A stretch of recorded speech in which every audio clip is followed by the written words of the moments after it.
Kelompok 4 Ghost to Batu. Halo teman-teman, halo penonton. Ini adalah video mengenai kelompok 4 yang akan mewawancarai petani dari mata kuliah SPP.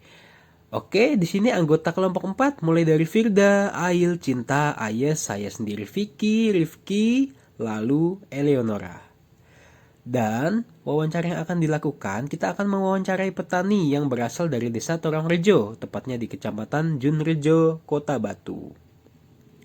Perjalanan dari UB ke sana kita akan mengendarai angkot bersama teman-teman. Bisa kita lihat di sini ada teman-teman dari kelompok lain juga sedang menikmati suasana dan indahnya serta keseruan berada di dalam angkot bersama teman-teman. Lalu ini kita sudah sampai ya teman-teman di lahan Desa Torongrejo. Di sini kami melakukan persiapan bersama teman-teman yang baru sampai dan penetapan petani-petaninya. Oke teman-teman, nah di sini kami sudah mulai menghampiri petaninya untuk diwawancarai ya. Nah kebetulan kelompok 4 ini bersama Pak Suyono ya teman-teman. Jadi ini adalah Pak Suyono, beliau adalah seorang perangkat desa ya dan sekaligus sebagai petani. Oke penonton, lanjut ke bagian wawancaranya. Jadi saat wawancara, Pak Suyono ini kami tanyakan berbagai macam hal teman-teman. Mulai dari latar belakangnya, kondisi keluarganya, pekerjaannya, rutinitasnya. Dan khususnya di bagian pertaniannya, komoditas apa saja sih yang Pak Suyono tanam, lalu bagaimana cara budidayanya, sampai penanganan panen hingga pemasarannya. Kebetulan, kelompok kami akan membahas tema khusus di dalam video ini. Tema tersebut merupakan lembaga sosial. Jadi lembaga sosial merupakan tema khusus yang kita tanyakan secara langsung kepada Pak Suyono. Jadi di sini kita akan menganalisis dan mengidentifikasi apa saja sih lembaga sosial yang terlibat oleh pertanian Pak Suyono.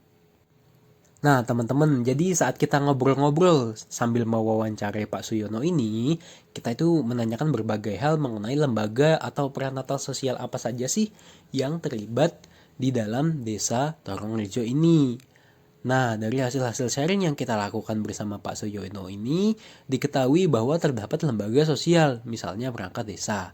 Lalu, posisi Bapak Suyono ini sendiri di perangkat desa adalah kepala dusun. Dan, lahan yang ada di desa ini merupakan aset desa yang dimiliki perangkat desa sejak tahun 2011 teman-teman.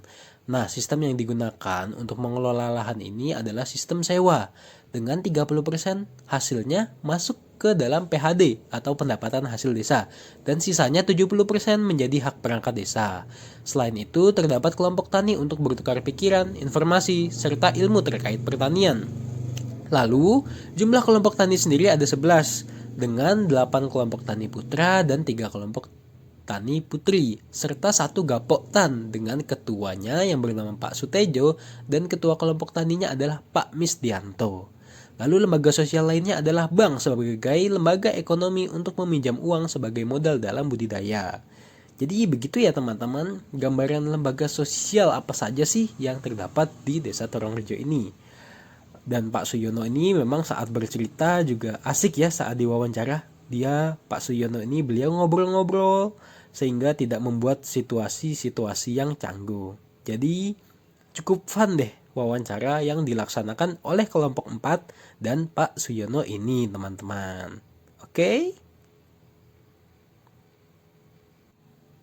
Oke teman-teman, jadi bisa kita simpulkan bahwa di desa ini terdapat berbagai lembaga sosial yang ada. Dan setiap lembaga ini memiliki fungsi dan perannya masing-masing. Sekian pembahasan dari kelompok kami teman-teman. Wassalamualaikum warahmatullahi wabarakatuh.